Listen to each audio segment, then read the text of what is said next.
Pinangunahan po ngayong araw ng Office of the Special Envoy on Transnational Crime ang pulong hinggil sa paggamit ng armas. Lalahok po sa pulong ang Japan, Malaysia at Cambodia. Si Vel Custodio sa report live. Vel? Rise and Shine, Dayan, unang araw ngayon ng Sub-Regional Meeting for Enhancing Cooperation on Armed Trade Treaty, Universalization and Humanitarian Disarmament, kalahok ang iba't ibang bansa mula sa Asia Pacific.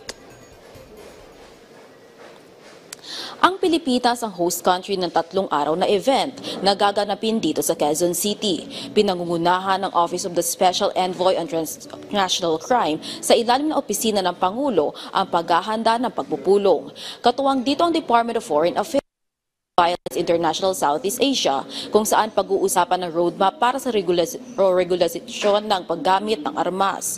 Layunin nito na mapalakas ang arm control ng mga bansa. Ilan sa mga bansang kalahok dito ay ang gobyerno ng Japan, Malaysia at Cambodia. Makikiisa rin ang law enforcement.